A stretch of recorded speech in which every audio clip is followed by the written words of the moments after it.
بسم اللہ الرحمن الرحیم۔ السلام علیکم۔ پچھلے ایپیسوڈ میں نے آپ سے بات کی تھی کہ ہو سکتا ہے کہ یہ وہ دور ہو جس دور کے بارے میں اللہ کے نبی صلی اللہ علیہ وسلم نے فرمایا کہ ایک شخص صبح کو مومن ہوگا، رات کو کافر ہوگا، یا رات کو مومن ہوگا اور صبح کو کافر ہوگا۔ اسی طرح کبھی کبھی مجھے لگتا ہے کہ ہم اس دور میں رہ رہے ہیں جس دور کی عکاسی اللہ کے نبی صلی اللہ علیہ وسلم نے اس حدیث میں کی۔ وہ حدیث کیا ہے؟ صحیح مسلم کی حدیث ہے۔ اللہ کے نبی صلی اللہ علیہ وسلم نے فرمایا کہ اس ذات کی قسم جس کے ہاتھ میں میری جان ہے کہ قیامت نہیں آئے گی، دنیا ختم نہیں ہوگی یہاں تک کہ ایک شخص گریو سے گزرے گا، قبرستان سے گزرے گا، قبر کو دیکھے گا اور کہے گا کہ ہائے کاش اس کی جگہ میں ہوتا۔ یعنی وہ یہ تمنا کرے گا کہ کاش میری موت آئی ہوتی اور اس کی جگہ میں ہوتا۔ اور اللہ کے نبی صلی اللہ علیہ وسلم نے کہا یہ وہ اس لیے نہیں کہے گا because of religious reasons but because of this calamity. یہ جو ایک فتنہ چھایا ہوگا، جو ڈپریشن کا ماحول چھایا ہوگا، ہر طرف جو ہبڑ دبڑ مچی ہوگی، ہر طرف سے پریشانیاں جو آ رہی ہوں گی، جیسے آج کے دور میں کبھی کبھی یہ لگتا ہے کہ جی یہ دور ہی شاید ایسا ہے کہ پریشانیاں اس دور میں آنی ہیں، بہت سے لوگ پریشان ہیں۔ تو وہ شخص اس چیز سے گھبرا کر یہ کہے گا کہ ہائے کاش اس کی جگہ میں ہوتا۔ کوئی رزق سے پریشان ہے، کوئی جاب سے پریشان ہے، کوئی فیملی سے پریشان ہے، انصاف تو ہے ہی نہیں۔ جس معاشرے سے انصاف اٹھ جائے وہاں تو ویسے ہی اللہ کا عذاب آ جاتا ہے۔ تو انصاف ہمارے معاشرے میں کتنا ہے، کتنی جلدی کوئی چیز ہوتی ہے، یہ آپ کو بہتر پتہ ہے، آپ کا زیادہ ایکسپیرینس ہے۔ تو ان ساری فرسٹریشنز کی وجہ سے اس کے منہ سے نکلے گا کاش اس کی جگہ میں ہوتا۔ ابن مسعود رضی اللہ عنہ یہ کہتے ہیں، بالکل صحیح قول ہے، There will come a time when if one of you found death for sale he would purchase it۔ ایک ایسا وقت آنے والا ہے کہ اگر موت بک رہی ہوئی اور تمہیں خریدنی پڑی تو تم پیسے دے کر موت کو خرید لو گے۔ آپ یقین کیجئے یہ قول سن کے مجھے چائنا یاد آتا ہے۔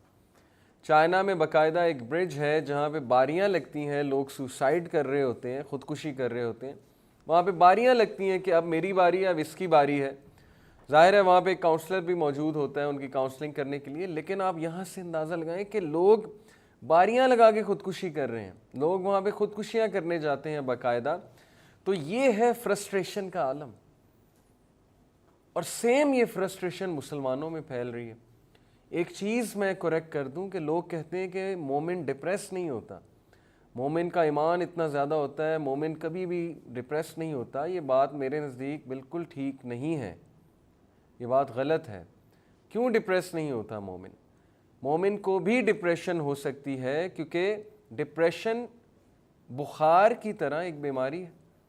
مومن کو بخار نہیں ہوتا، مومن کو کینسر نہیں ہوتا، مومن کو جو ہے وہ اس کی کڈنیز خراب نہیں ہوتی۔ ڈپریشن ایک ذہنی بیماری ہے، وہ کسی کو بھی ہو سکتی ہے، اس کی بہت سی وجوہات ہوتی ہیں۔ ہاں لیکن یہ بات درست ہے کہ مومن جس کا عقیدہ بہت پختہ ہے، جس کا توکل ہے، جس کا اللہ پہ ایمان ہے، جس کو علم ہے، کون سا علم؟ علم نافع، قرآن مجید کا علم ہے، اللہ کے نبی صلی اللہ علیہ وسلم کی سیرت کا علم ہے، اللہ کے ناموں کا علم ہے، اللہ کو پکارنے کا علم ہے کہ دعا کس طرح کی جاتی ہے۔ ہاں وہ شخص عین ممکن ہے کہ اس حد تک ڈپریشن میں نہ جائے جو ایک بیماری بن جائے، ورنہ غم تو آتا ہے، مومن پہ بھی آتا ہے۔ حضرت یعقوب علیہ السلام کس قدر غم کی سٹیٹ سے گزرے۔ تو بہرحال یہ نہیں کہنا چاہیے کہ مومن ڈپریس نہیں ہوتا، مومن ڈپریس ہو جاتا ہے، بہت سی وجوہات ہوتی ہیں۔ تو ڈپریشن کا لیکن پراپر ایک علاج ہوتا ہے، کاؤنسلنگ ہوتی ہے، تھیراپیز ہوتی ہیں۔ اگر تو ڈپریشن اس حد تک پہنچ چکی ہے پھر تو ظاہر ہے تھیراپیز کرانی چاہیے۔ تو یہاں پہ جو اینٹی ڈوٹ ہوگا ڈپریشن کا وہ ڈیفینیٹلی ایک پراپر علاج ہوگا۔ ادروائز کیا علاج ہے ڈپریشن کا، انگزائٹی کا؟ جو اینٹی ڈوٹ میں آپ کو اس ایپیسوڈ میں دینا چاہتا ہوں، جیسے کہ میں نے حدیث پڑھی کہ کوئی شخص موت اس کے سامنے بکری ہوگی وہ خرید لے گا موت کو۔ تو کیا ہے اینٹی ڈوٹ یہاں پہ؟ میں یہ سمجھتا ہوں کہ یہاں پہ جو اینٹی ڈوٹ ہے وہ یہ ہے کہ آپ زیادہ سے زیادہ علم حاصل کریں، کیونکہ علم بندے کا ایمان بڑھاتا ہے، بندے کا تقوی، بندے کا توکل بڑھاتا ہے۔ انبیاء پہ بھی بہت سے دکھ آئے، بہت سے غم آئے، لیکن ان کے علم نے انہیں بچا لیا۔ تو آپ علم کیسے حاصل کریں؟ آپ قرآن مجید کا ترجمہ پڑھیں، آپ وہ اصول لیں دین سے جو اصول ہماری شخصیت کو مضبوط کرتے ہیں وہ کیا اصول ہیں؟ مثال کے طور پہ جس کا جتنا مضبوط عقیدہ ہوگا اس کی شخصیت اتنی ہی مضبوط ہوگی. اور عقیدہ کیسے بنتا ہے؟ اللہ کو جان کے. جو اللہ کے ناموں کا علم رکھتا ہے, اللہ سے تعلق اس کا زیادہ ہے, تو ظاہر ہے کہ اس کی شخصیت اتنی ہی مضبوط ہوگی. دوسرا, اچھی کمپنی میں بیٹھ کر. تو یہ کچھ ٹپس ہیں اینٹیڈوٹ کے حوالے سے. انشاءاللہ نیکسٹ ایپیسوڈ میں مزید احادیث ڈسکس کریں گے اور مزید ٹپس آپ کے ساتھ شیئر کروں گا. جزاکم اللہ. السلام علیکم.